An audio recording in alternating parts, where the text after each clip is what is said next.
Hello and welcome to our second gathering of our most fulfilling pregnancy, childbirth, and women/motherhood telecourse.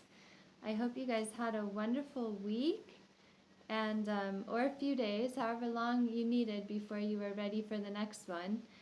Um, I wanted to talk a little bit before we move on to the second gathering and just propose these questions of how was it doing your collage and your vision board, and how is it for you?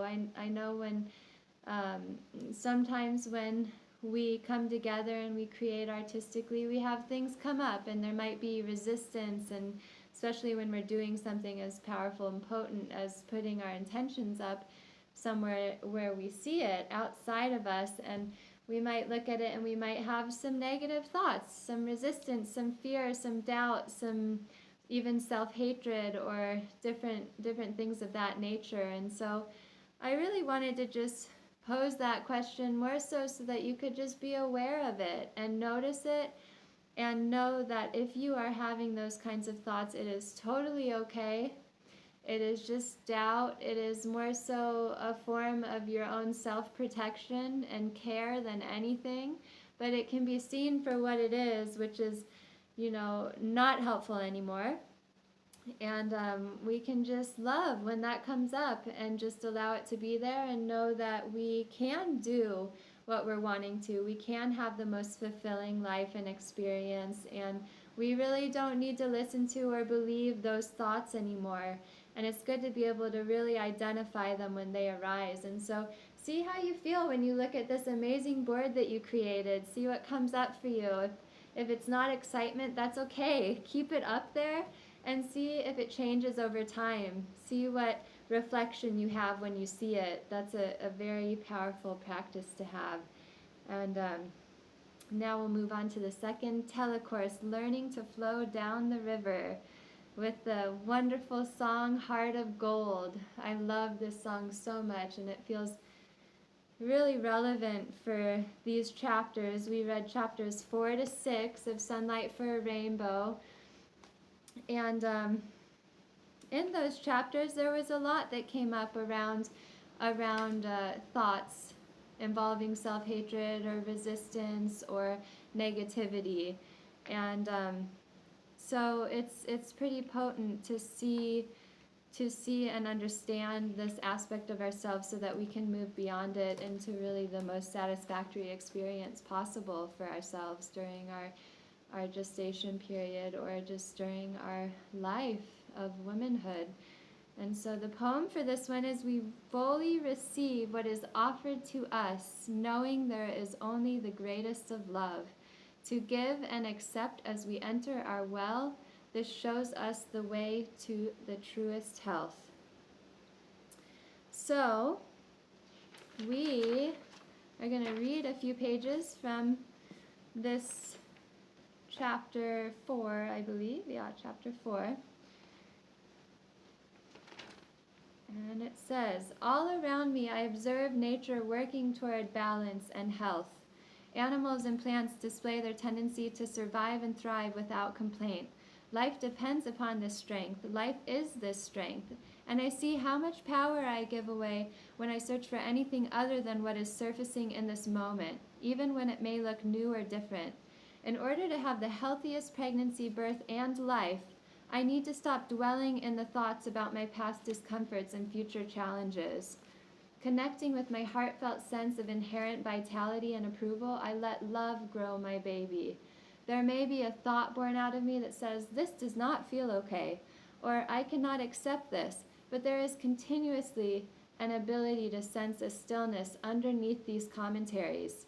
I notice a spacious, shimmering, and conscious part of me that always observes with composure, totally untroubled.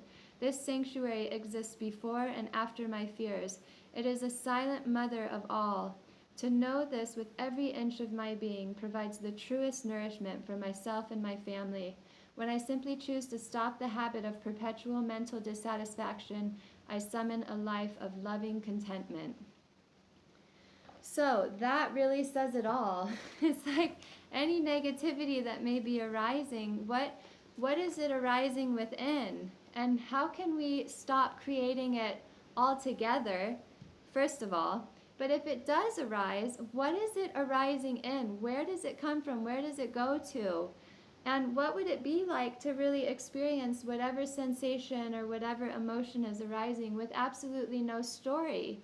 Would it therefore be called negative even? Is there such thing as that? These are really amazing questions to ask to really deepen into our experience and really expand beyond what we feel is our comfort zone. What if there was absolutely nothing inside of us that we could feel, or even outside of us, that was negative? What if we could really see life from this perspective of no story, no right and wrong, no good and bad? What would that be like to even try it just for a few seconds and see? A lot of babies probably don't have that conceptual understanding, and they go around pretty happy most of the time. I know they cry and whine a lot too, but still, it's all an experiment. Just see what it's like to just let life happen without your dialogue, without your narrative, without the story, and see what that feels like, and how your body responds, how your mind responds, and what your experience of life is like. I know in my personal experience that it feels like there's so much more harmony when I don't feel like I need to be the narrator of everything that's happening around me and within me. And so the next activity, the first activity of this gathering that we're going to do, is called Accepting You as You Are. And you're going to do the same thing. When you're off of this telecourse, you can set the timer for at least 10 minutes and relax into this practice. We'll go over it very briefly. You're going to close your mouth and breathe through your nose, and bring your focus to the nostril breathing. In other words, bring your awareness to the breath that's coming in and out of your nose. Don't alter your breath at all. See how your body wants to breathe on its own. If the mind captures your attention, come back to your natural breath through your nose. So you're literally going to be focusing on the sensation of air, of the wind as it comes in and out of your nose. And you can feel it just on the edges of your nostril openings. And by focusing on such a specific point, it really, kind of culminates your energy and your focus, and is a pretty powerful thing. And by not altering your breath, you're really allowing yourself and your body to be as it wants to be. And this in itself is a pretty powerful practice, because we then can transfer this to our relationships with what happens in our life, with others, with the sensations we have within our body. If we can just really allow it all to be, then our experience is so much more freeing, and we're not kind of, pushing away certain sensations and experiences and wanting other ones, and kind of in this constant tension and battle, wanting to regulate everything that's happening within us and around us. There's a certain degree of our own personal control, but then there's also something really powerful about just letting it be and letting it happen the way it wants to, and being okay with that. And so yeah, that's our first activity, and you can do this longer when you're not on the telecourse. And the intention of this practice is to really allow ourselves to be the full expression of ourselves, and to trust in the goodness within us and within life, and to trust that there really isn't anything that we need to worry about or protect ourselves from in terms of what we feel and experience, that we are fully capable of being with whatever arises inside of us, and that the problem comes when we say no to that, and we try to push our experience away. It's really all about embracing and allowing, and also a certain degree of stopping the negativity, or at least adding to it when it's there. And that can be perpetuated by resisting it and saying no.